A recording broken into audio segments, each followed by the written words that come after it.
নারায়ণগঞ্জের ফতুল্লা থানা থেকে গ্রেফতার করতে সক্ষম হই।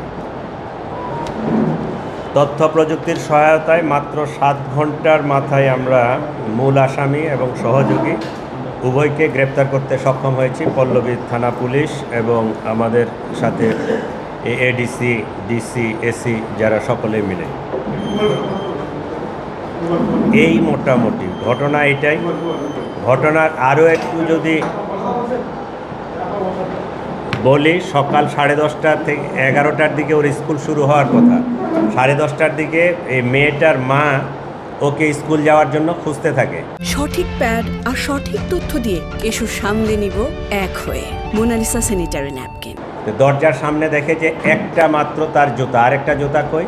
তখন সে পাশের বাসার ফ্ল্যাটে সন্দেহ করে যে সে ভিতরে ঢুকছে কিনা। তখন সে দরজায় ধাক্কাধাক্কি করে, কিন্তু দরজা ভিতর থেকে আটকানো ছিল। পরবর্তীতে তার মনে মায়ের মতো সন্দেহ হয়েছে। সে চিল্লাচিল্লি করে আরও লোকজন আসছে। আসার পরে দরজা আরও ধাক্কা দেওয়ার চেষ্টা করে। পরে এক পর্যায়ে দরজা খুলছে। দরজা খুলে দেখা গেল যে তার ওই যে মূল যে আসামি জাকির হোসেন, তার স্ত্রী স্বপ্না আক্তার, তাকে পাওয়া গেল। কিন্তু ওই মূল আসামি জাকির হোসেন জানালার গ্রিল কেটে সে বের হয়ে গেছে। ঘটনাস্থলে ভিতরে ঢুকে দেখা যায় যে যেটা সম্ভবত বাথরুমে এই মেয়েটার সাথে তার কোনো ধরনের অবৈধ কোনো কিছু ঘটনা ঘটে থাকতে পারে, যেটা আমরা সোয়াব সংগ্রহ করেছি, সিআইডিতে পাঠানো হয়েছে। এইটা তদন্তে হয়তো বিস্তারিত পরবর্তীতে জানা যাবে যে তার সাথে কোনো যৌন ক্রিয়া হয়েছে কিনা। পরবর্তীতে এই ডেড বডিটাকে সম্ভবত সে মানে লুকানোর জন্য মাথা কাটে ফেলে, হাত কাটে ফেলে টুকরা করার চেষ্টা করে। কিন্তু বাই দিস টাইম তার মা টের পাওয়া যাওয়াতে দরজায় যখন ধাক্কা দেওয়া শুরু করছে, তখন ওই মূল আসামি গ্রিল কাটে সেখান থেকে পলায়ন করে। সে পুরাপুরি পরিকল্পনা হয়তো বাস্তবায়ন করতে পারে নাই, বাট ভিকটিম তো মারা গেছে, এটা তো শিওর। ঘটনা এইটুকু, আর কিছু আছে?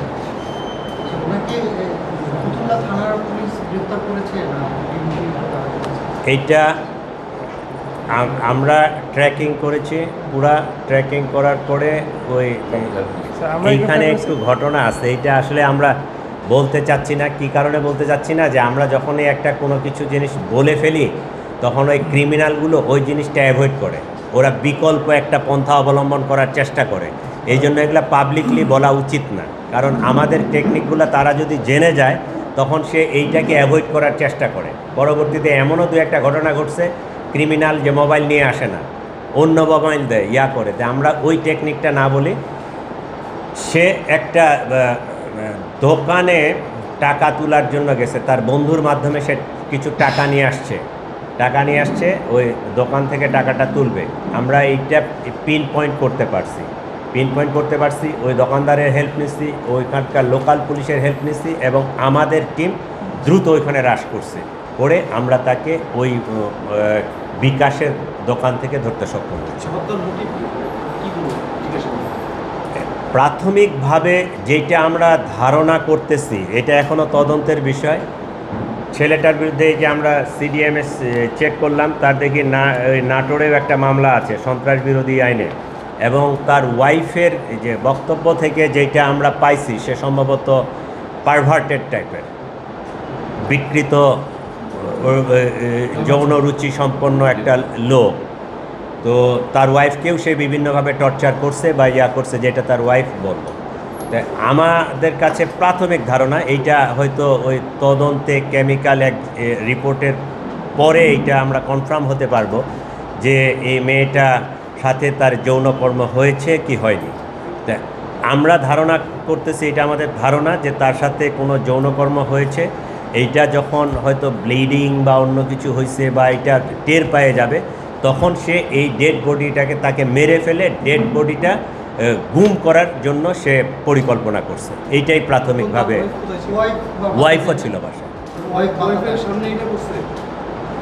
ওয়াইফ অস্বীকার করতেছে যে আমি ঘুমের ওষুধ খাইছিলাম, ঘুমাইছিলাম, এইটা বাথরুমে করছে, আমি জানি না। কিন্তু এইটা আমাদের আরও ইন্টারোগেশনের পরে বাহির হবে। বাট ওয়াইফ যে কাজটা করছে দরজাটা যখন এই মেয়েটার মাটা নক করছে দরজাটা খুলে নাই, দরজা অনেকক্ষণ ধরে বন্ধ রাখছে, মানে গ্রিল কেটে ওই মূল আসামি পলায়ন করছে এইটা নিশ্চিত হওয়ার পরে সে দরজাটা খুলছে। সে নিজে এইটার সহযোগী হিসাবে এখানে কাজ করেছে। থ্যাংক ইউ, এইটুকুই আমরা। হ্যাঁ, পোস্টমর্টেম এটা অবশ্যই করতে হবে, এটা একটা চাঞ্চল্যকর মামলা। আমরা পোস্টমর্টমের জন্য পাঠাইছি এবং আসামি দুইজনেই গ্রেপ্তার। ওই ওই ফ্ল্যাটে ওই মুহূর্তে ওই দুইজনেই ছিল, আর কোনো লোকের উপস্থিতি ছিল না। আমি একটা সামগ্রিক বিষয় নিয়ে কথা বলি যে গতকালকের মধ্যে একটা বিকৃত মার্ডার হলে এবং আমরা দেখি যারা মার্ডারগুলো করছে বেশিরভাগ বিকৃত মস্তিষ্কের। আপনারা যখন তদন্তের ক্ষেত্রে যান, আমরা আগে যেমন সন্ত্রাসী হত্যাকাণ্ড বিষয়, এখন সন্ত্রাসী হত্যাকাণ্ডের পাশাপাশি যারা সিভিল বলি বা সাধারণ মানুষ যেসব হত্যাকাণ্ড এরকমটা কেন হচ্ছে বা কী মনে হচ্ছে? এগুলো তো আসলে যারা এই সোসিওলজি নিয়ে লেখাপড়া করে বা সমাজ তত্ত্ববিদ যারা ডেমোগ্রাফি নিয়ে স্টাডি করে তারা বলতে পারবে।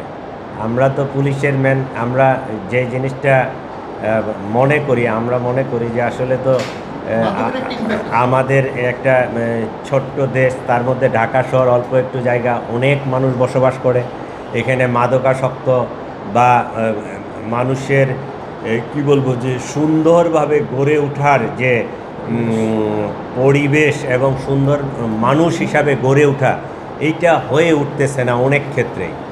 অনেক ক্ষেত্রেই এই না হয়ে ওঠার কারণে এই মানুষগুলো মাদকাসক্ত সহ বিভিন্ন বিকৃত কার্যক্রমের সাথে জড়াই পড়তেছে। এইটাই মনে হয় একটা কারণ হতে পারে।